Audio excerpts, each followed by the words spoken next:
Welcome to Magical Moments with Alena Chapman, the place for you to break free from the norm and celebrate your life, because what we believe in our hearts becomes our reality. This is Magical Moments with Alena Chapman. Welcome to Magical Moments, and you know this show is all about that ease and betterment in your life, and so you so deserve it. And I am your host, Alena Chapman, and we have one heck of a show for you today. I'm very excited about this show. I love all my shows. You know what? Because the guests are just incredible. But today, my magical moment or my magical nugget is all about, as we're recording this today, there's an election going on. Okay, we are now electing the President of the United States. And as I don't even have to tell you, I really don't.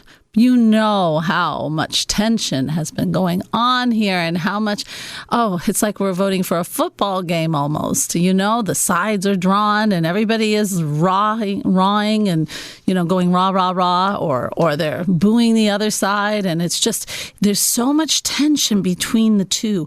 In all my years of growing up, I don't remember this. Not that I'm terribly old. We won't go there. But I just don't remember this.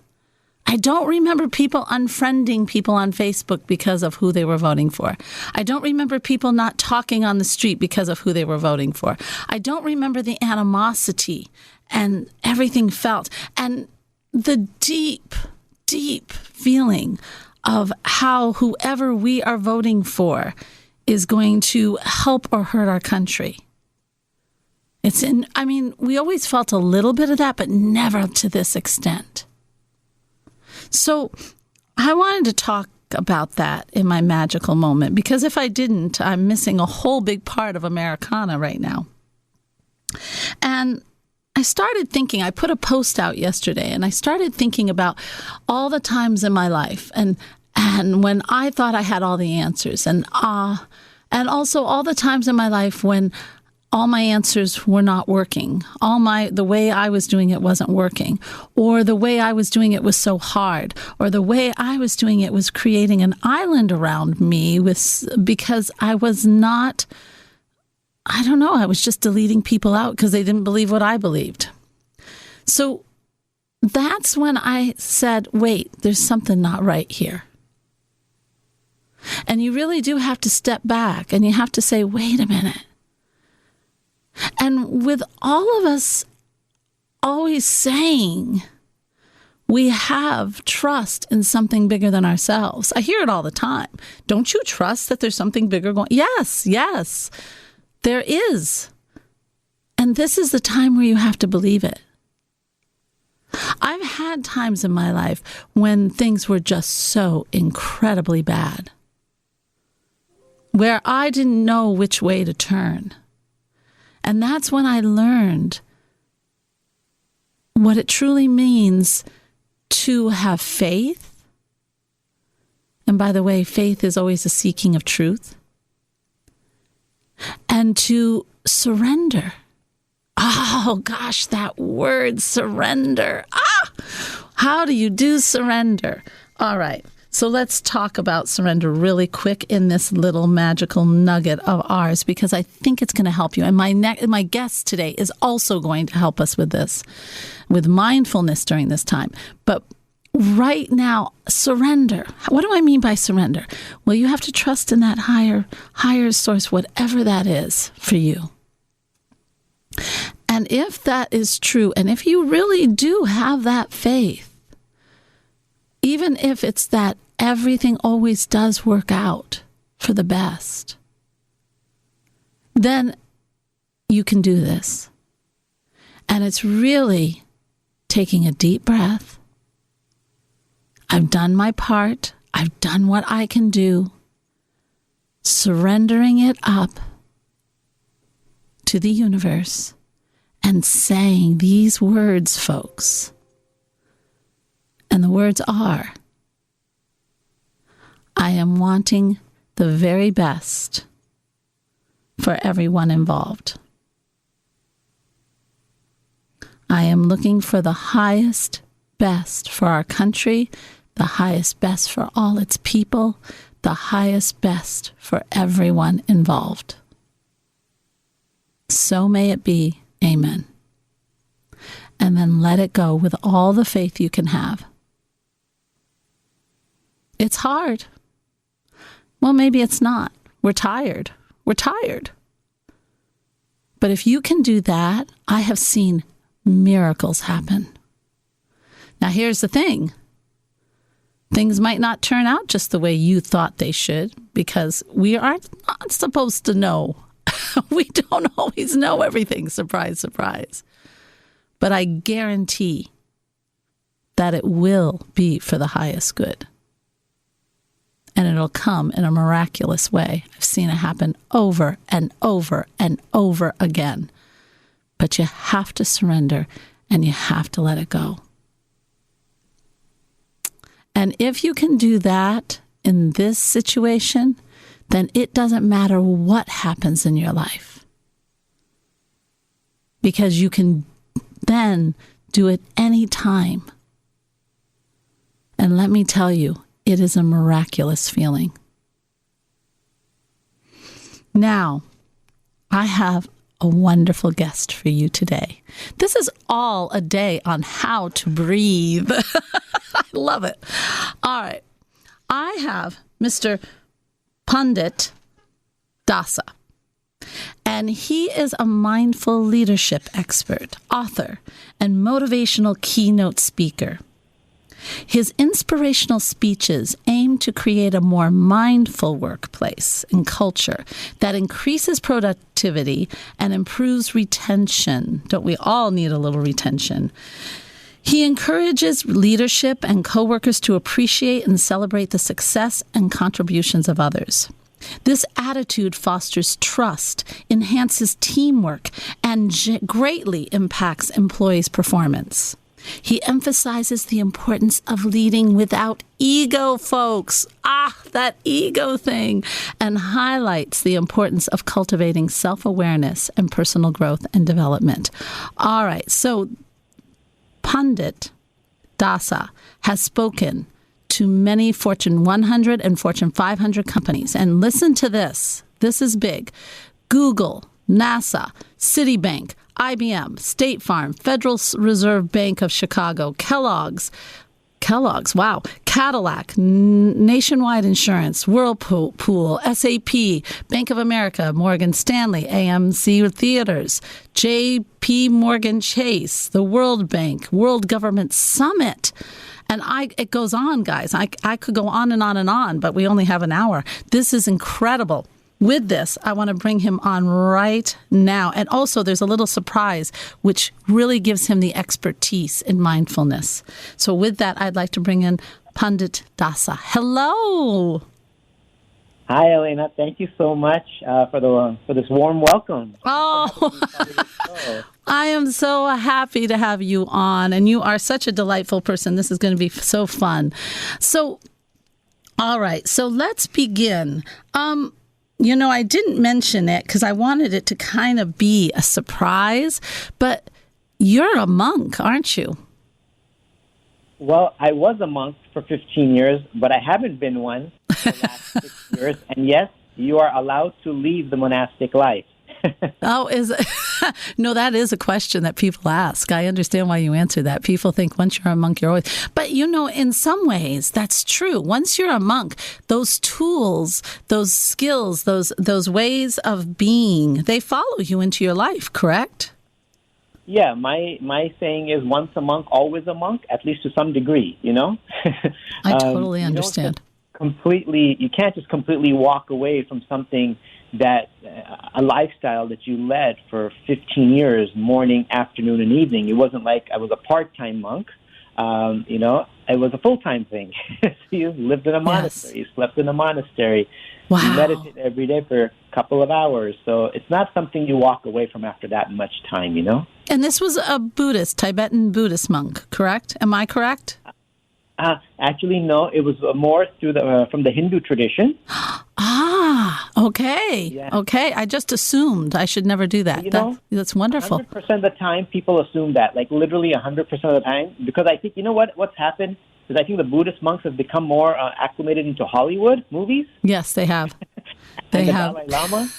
The Dalai Lama, yeah. People think monk, they think Buddhist monk. It's like an immediate sort of a thing, It's like when you think of like cereal, you think of like Kellogg's, Yes, I agree.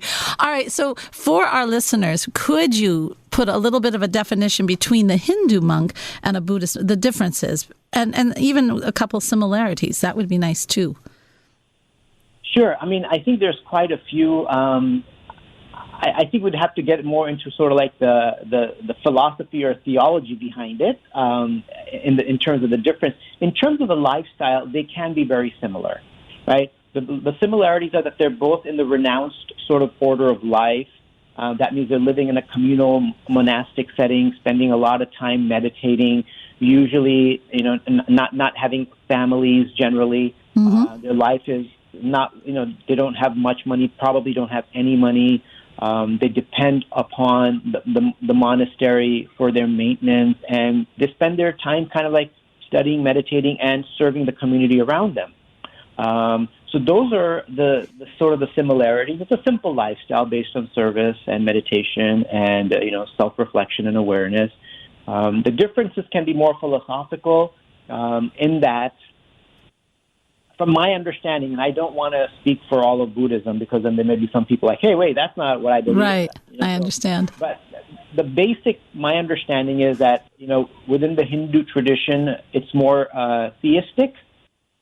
Okay. There is a deity that you actually worship. And again, it's from my understanding, in Buddhism, there may not necessarily be a deity, like a supreme deity that you worship. Okay. All right. I get it. That's a basic level, and there may be many other things as well. Like some of the meditation practices are similar because, Buddhism did come from Buddha, who was born in India. So he was probably a Hindu. Yes, yeah, probably, yeah. Just like you would say. So yeah, so there's a lot of similarities there. Just like I guess Christ, he was Jewish, right? And then Jewish, Essene. He studied with the Essenes for a while. They say there's just so many different, and they say he even studied yoga and things like that, and some of the Buddhists. I think he studied everything. I've heard that. Yeah. And it makes sense. It makes total sense when you listen to whatever he wrote or what we hear that he wrote or said. It just makes sense because you'll hear little bits of it and everything. So, yeah, it's very interesting. So, all right. So in this, as you're coming, now that you're not a monk, you're right now with the times. What are you seeing? What are you seeing with all this election? What are you seeing with people? How are they reacting to the relationships between people? What are you observing as a monk? Well, one thing is obviously 2020 in itself has been a really stressful year. Obviously, for the big reason is the pandemic. Yes. And as a result of that, our social life has been restricted and limited, and that is stressing us out.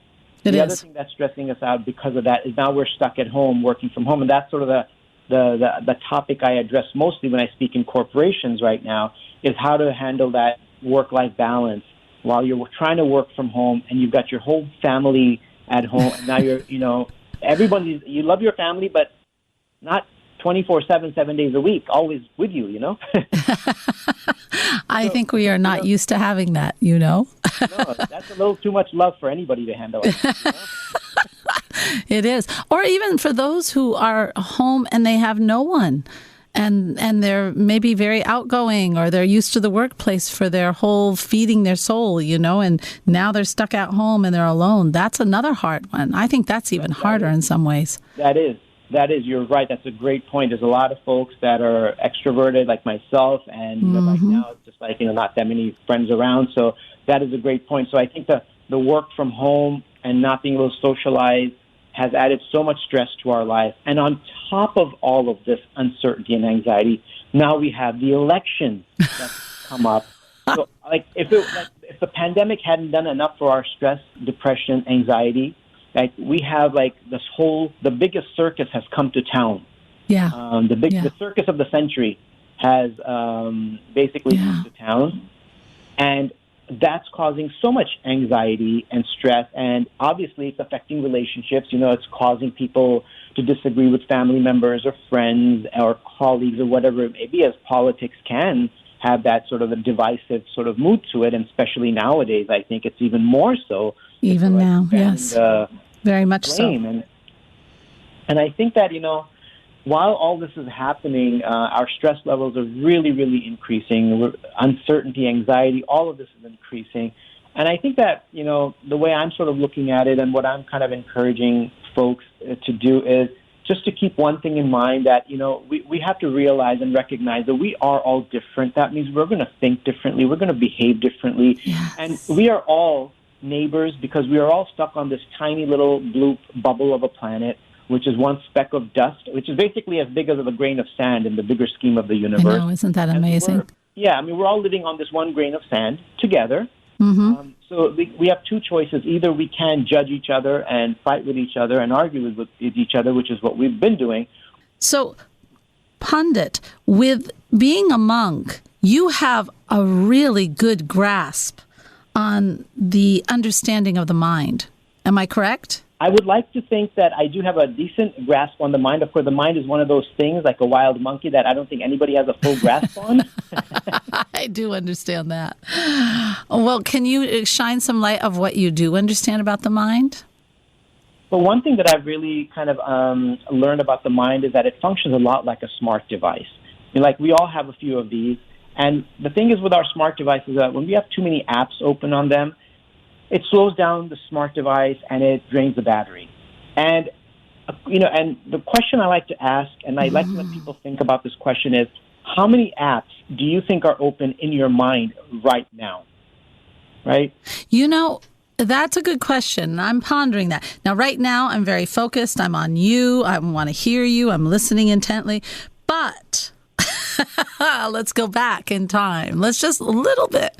And this morning, as I was getting ready to come to the radio station, I had to get my child to school. I had to get forms that had to be filled out and scanned to another place. I had to get that all set. I had to get myself ready for the radio show. And, I have to tell you, Pandit, at first I thought, oh my gosh, I'm like running like a rabbit. And then you know what I did? I actually said, this is ridiculous. I am pushing so hard. I don't feel calm. I am not in my place. Something has to go. And I closed one of my apps. I thought, okay, I'm going to put these forms in the mail later. It's just going to have to wait. I'm going to take some time, get myself together, feed the dogs. What a concept. Yes. And I closed my app. You know what I mean? I knew this was too much. I don't need to be like a chicken with his head cut off. I don't need to have my mind focused in so many different apps. Close them down. So, is that what you're talking about? Exactly. And also, so the thing is that the problem with our mind is that it's got so many apps open that we don't even recognize which apps are open in the moment. Because there may be a lot of stuff in the background that's just been running for days and weeks and months. Like on your phone, the oldest app that you have open probably is a couple weeks old, or maybe 3 weeks. You haven't closed out, maybe your banking app or whatever. But the thing is, our mind has apps open from years ago and decades ago. Like, if something and our mind has this tendency to focus more on the painful and difficult situations and the negative things that have happened to us in the past, 5, 10, 20 years ago, and it keeps that app open. And the interesting thing is, it won't consult you before opening it. So you could be sitting at the beach on vacation, all of a sudden it could just, boom, pop up with this app of something horrible that happened 15 years ago, and now you can't even enjoy your vacation because your mind said, I'm going to open this app up for you. It's like you have a Netflix account and letting somebody else control it. Oh, wow. Yes. This is the subconscious mind. Yes. Yeah. And you know what? And you don't know that app is open, but then the thoughts start to change. The words you say start to change. Sabotage may come in. into your life just from that app of that old experience you haven't healed from or haven't really learned the higher lesson from. And it comes into it just seeps into your life. Am I correct? Yeah, totally. And every time it comes back in, it just like on a smartphone, it drains the battery. It drains our emotional and mental energy and battery. And, too often, we just don't know how to close it out. We just don't know what to do.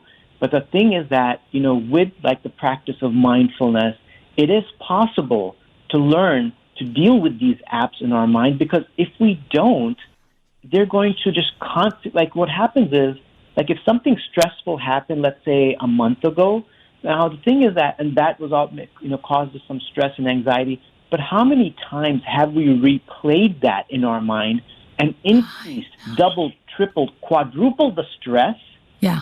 Because of our own replay. And that's why I firmly believe that most of our stress and anxiety is self-induced. It's not another person. Okay, somebody did cause us pain, but how many times have we caused ourselves pain by allowing ourselves to replay that thing over and over and over again? And that's an important thing to think about. That's very important. And Pandit, what I have found so often with people or with everyone is that when we replay it, we mull it. We mull it in our mind. Meaning what we do is we change it. We add perceptions to it. We actually change the whole thing and make it 100 times worse if we let it just. And we end up like cycling downward with it. We change. It's amazing. It's like we create the monster from just one little incident, and it gets worse and worse.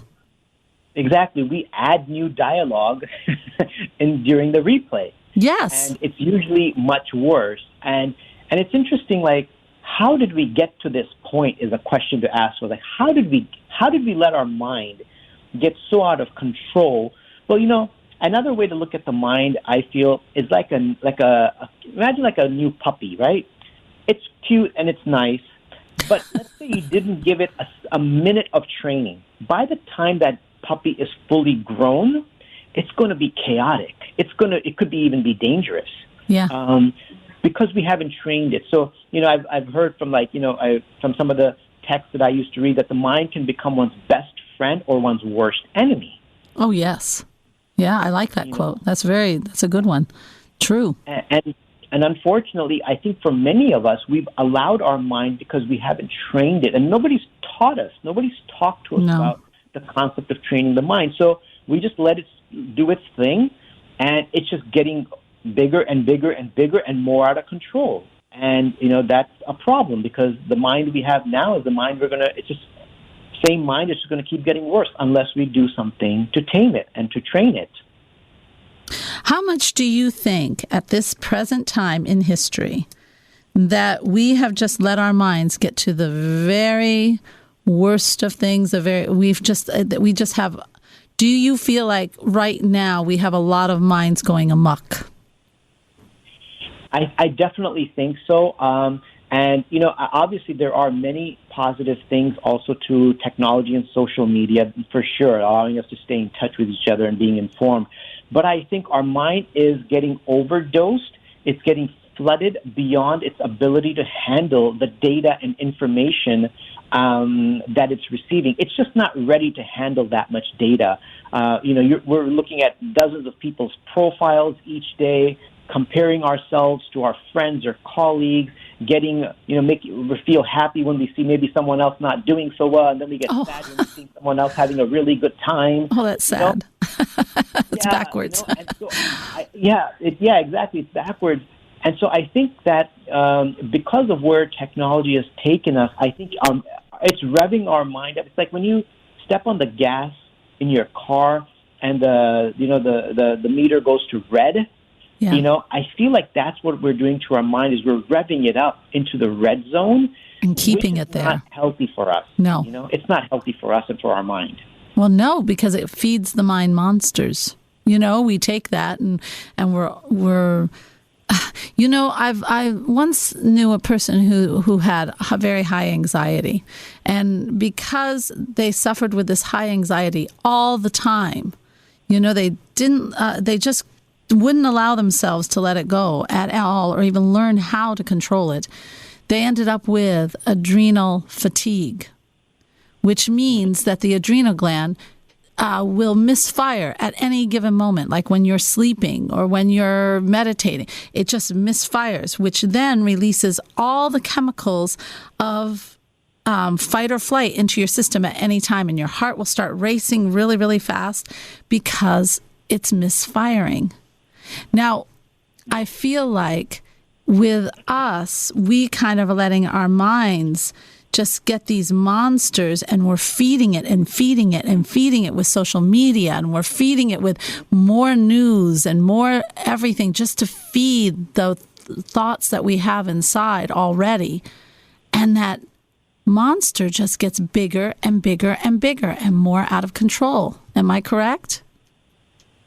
Yeah, totally. I heard one monk talking about it, but I believe it's coming from a Native American tradition that we all have two dogs, the good dog and the bad dog inside of us. And, which one's going to win? It's the one that you feed the most. Yeah, that's true. That's true. And so we are feeding that bad dog. We're feeding the bad dog. Yeah. Bad dog. And we're feeding it junk food on top of that. Yeah, lots of candy and chips. Yeah, we got to talk more about that. We need to take a break. And for everyone out there, this is very interesting. In the next session, we're going to start talking about how do we control that bad dog, and how do we turn that bad dog into the good dog? Or in the old days, I used to see the angel, the one bad angel and the one good angel. How do we make that bad angel a good angel? We will be right back. This is Magical Moments. Welcome back. You're listening to Magical Moments with Alena Chapman, helping you find ease and betterment with every episode. Download more on your favorite podcast platform. Now, here's Alena. Welcome back to Magical Moments. Boy, today, are you really learning some of the skills that are going to get your bad dog into a good dog, and most of all, to start getting a little peace. So let's talk a little bit more, Pandit, about now that we've stated all the problems, and we know that we are feeding a giant monster that just is voracious. How do we start to get control over this? Because it's never too late, and we can do it, but we need the tools. So what do you have in your pocket that you can help us with?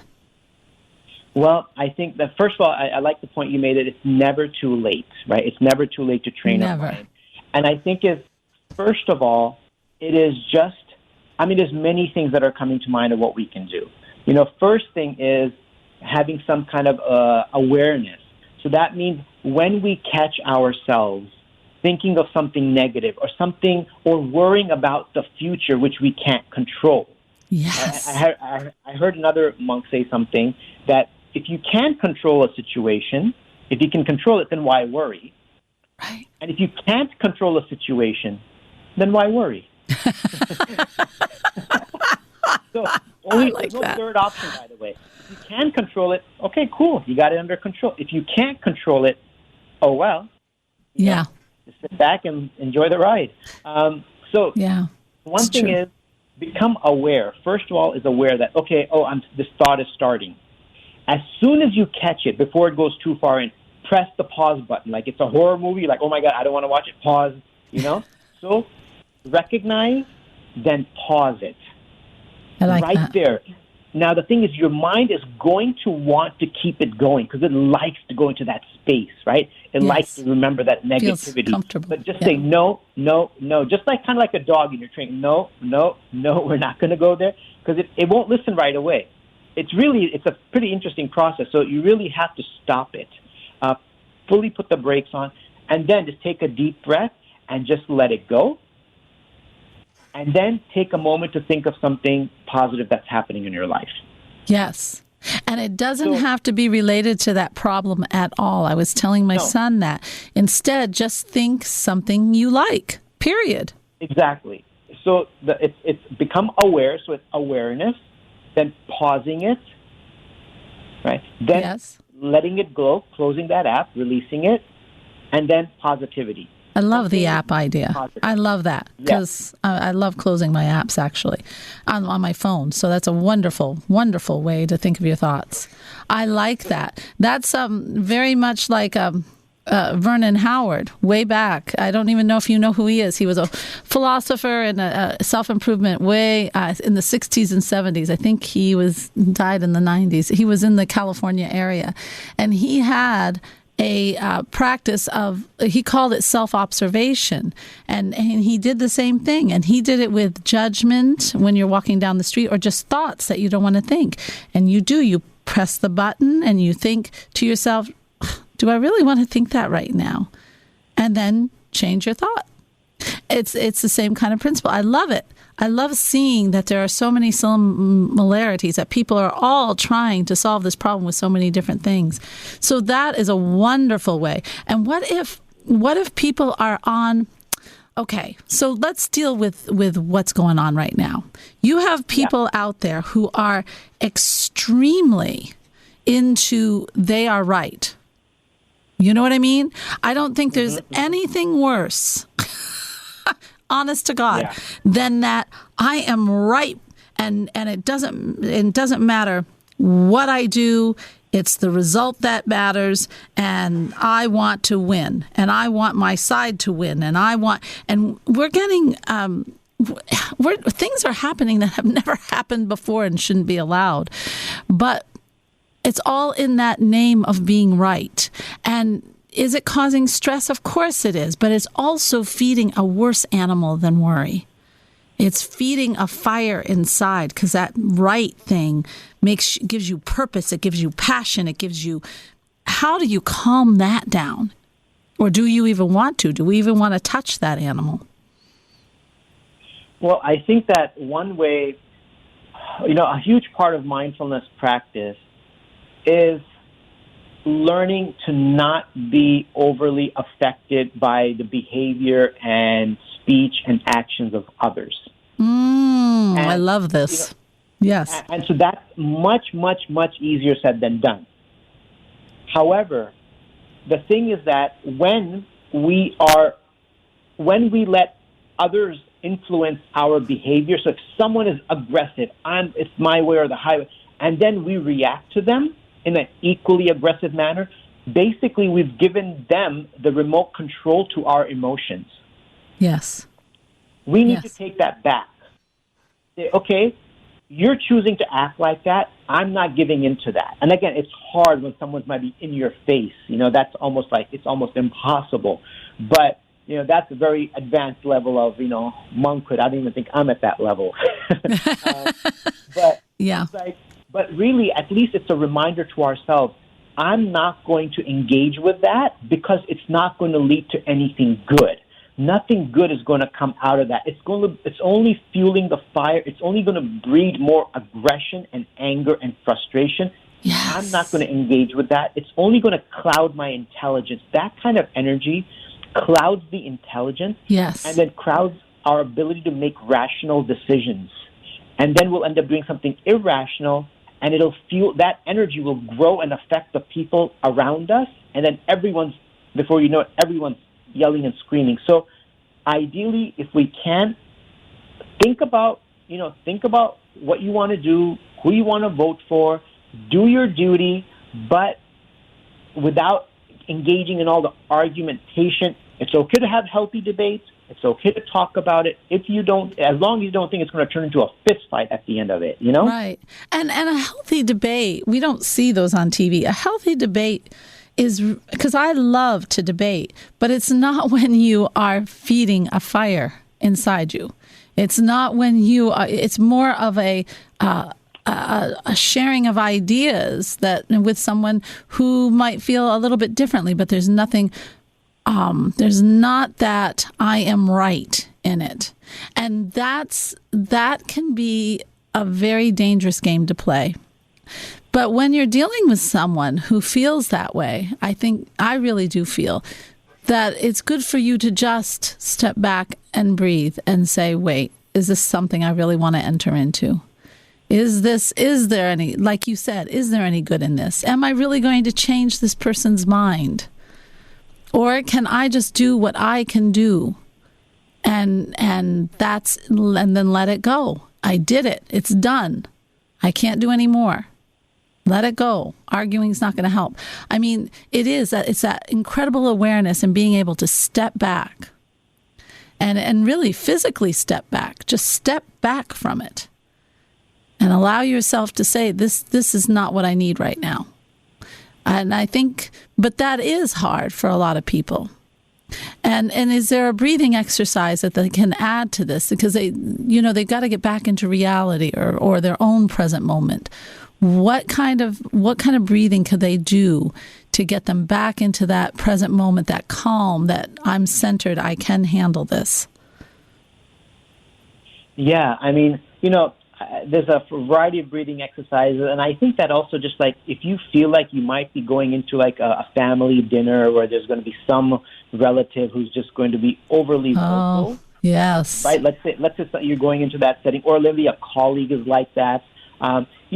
It could even help to visualize yourself in that setting, visualize their mood, and visualize yourself not reacting. I love that. And do this prior to going. Yes, exactly, prior to it. And if it's in the middle of it, you have the free will to excuse yourself from that intense situation, and you can walk away from it. I've done that. Yeah, I've done that. And it's a wonderful tool. And you can even see yourself in how you're handling it and calming the whole situation even. Because you have the time to practice, which is wonderful in that visualization. Yeah. I have, so Uncle Joe, I don't have an Uncle Joe. I'm using this as an example, folks. So if I'm going to a Thanksgiving dinner and Uncle Joe is just, oh my gosh, he is just so full of fire and he knows what everyone should believe and he's going to go spouting. And it triggers something in me. And I can look at what that triggers, but I can also visualize and say, okay, that's gonna cause some problems. So what can I do? And I visualize how I'm going to calm down the whole, am I going to leave? Am I going to change the subject? Am I going to change the subject? And if it doesn't go, am I going to leave?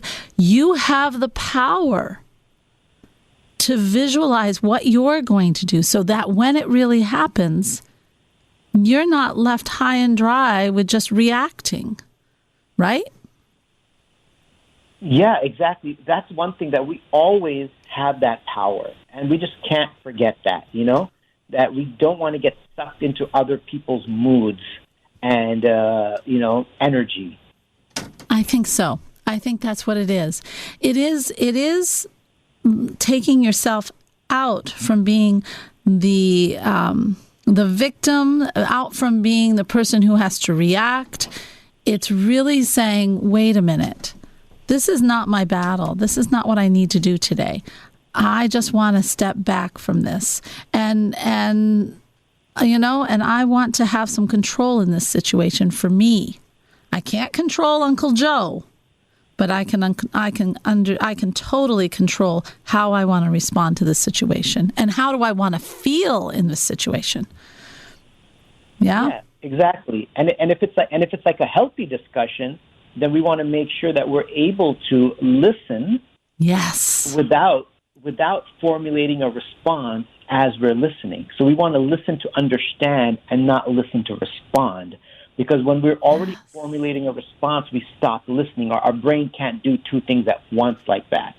So That's true. We think we can. I mean, if we could do two things at once, then texting and driving would not be an issue. But that's funny. That's true. It's totally not be an issue. But we're not able to do that. And like someone is midway through a sentence and we're thinking of a response, which is pretty natural for us to do. But like I catch myself, I'm like, wait, I'm going to keep listening. I got to keep listening. Be quiet. I got to keep listening, Yep.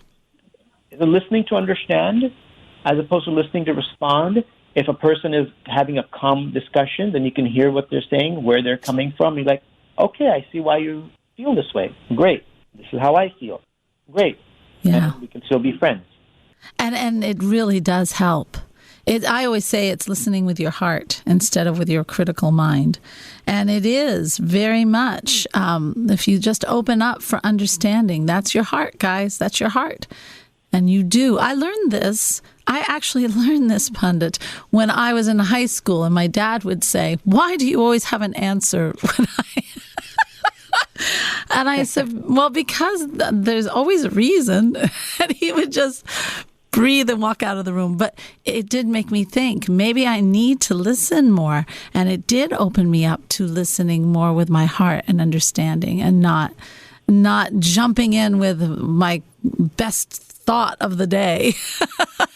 It is opening. But, that affords us so many gifts when we do that. Number one, we open ourselves to a level of trust from the person who's talking to us. There's a lot of good feeling that comes from somebody who really listens to another person, and they feel it.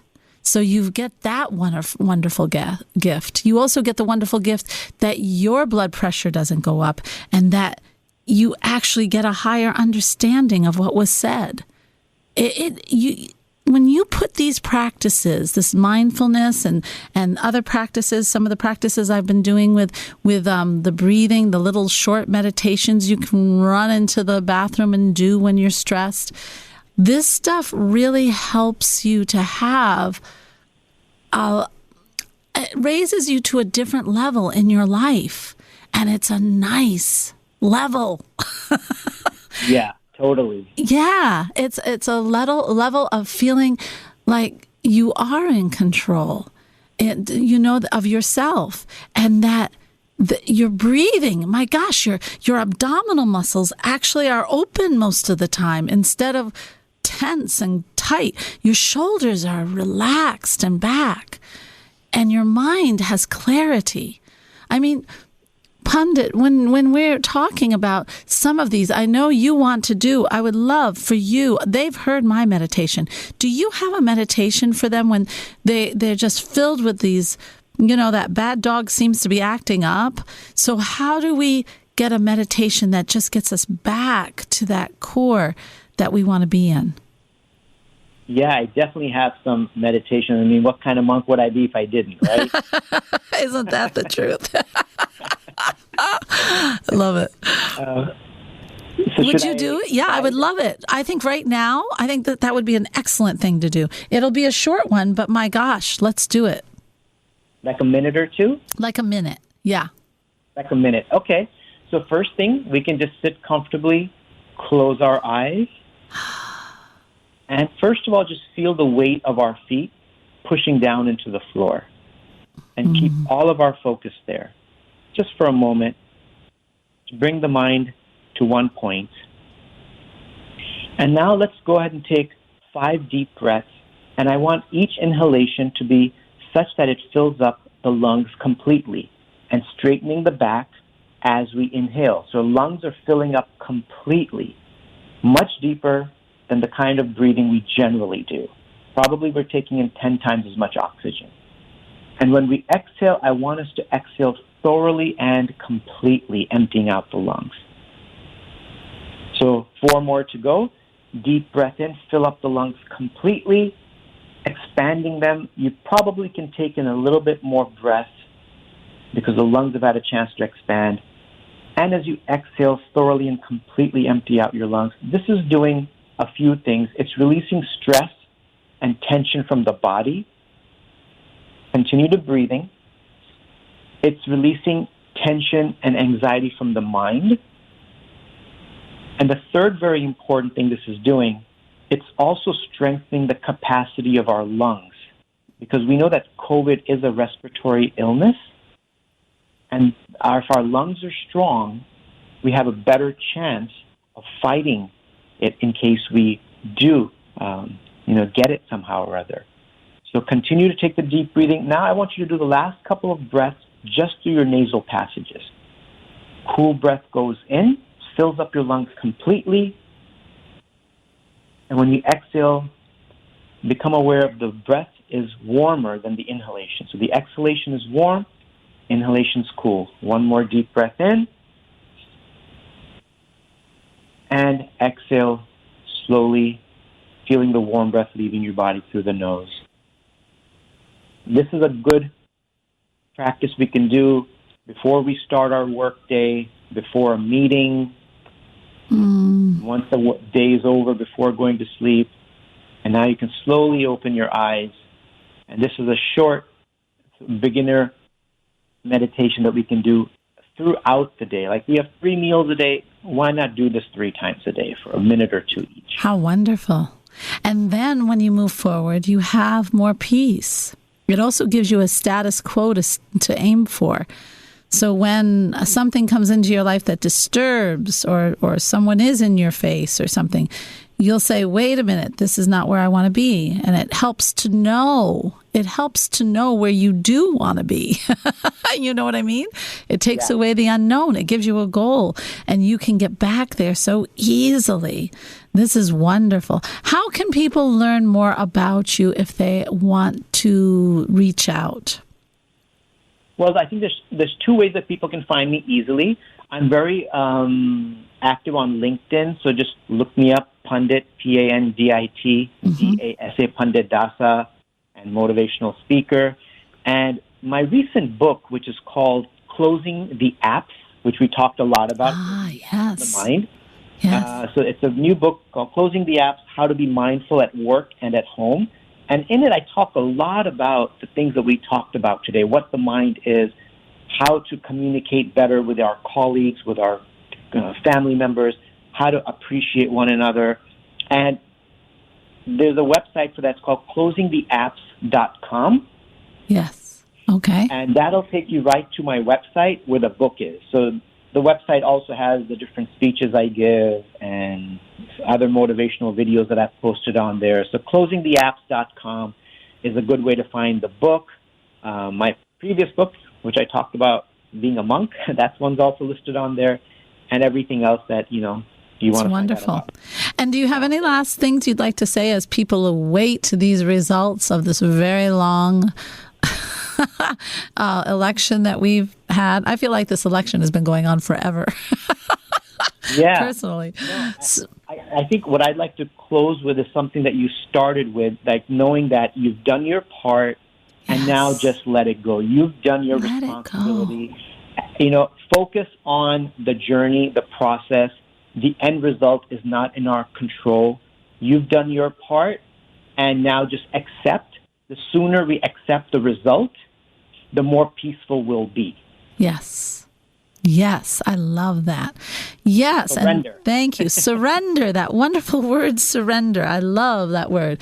And for everyone out there, I've got a 7-day wonderful program that's free out on Soul Manifesto. And by this time that I am founder of Soul Manifesto.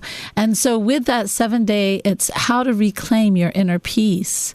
And that wonderful meditation you got during this show, which was awesome, you can start to learn many different ways that you can use these different meditations in your life, what one fits the best for you, and just have fun experimenting and playing with feeling that wonderful feeling of feeling grounded in your core and at peace. And so if you're interested in that, please visit soulmanifesto.com, and it's right there. Also, there's a Green Terra, another free group where we're talking about all these spiritual things that always bring you more peace and betterment in your life. We're talking about relationships this week. How do we light that wonderful passion back in a relationship? Not just romantic, but any relationship, friends, family. How do we ignite that fire back in there? So a lot of things are happening at Soul Manifesto. Take a look. It's a new website. We got lots of things going on. And if you're not part of the community, please join, because it's all about you and your betterment and how you're growing and how you're evolving. But just like Pandit Dasa said, and I say, do your part this time of year with the wonderful election. Do what you can, and then let it go. It's done. And always put the intention for the best possible higher result that we need in this nation. Okay? As always, folks, spirit is love. And if we have too many apps open and our mind is in chaos and we're feeding a monster, we can't have that love. But when we open up and center, we start to gain the love, and then we're with spirit. Namaste, everyone. Love you. Bye-bye.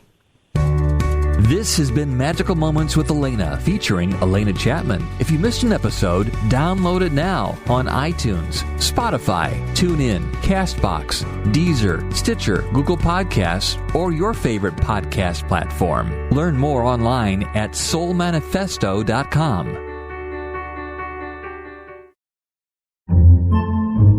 Podcasts by Federated Media.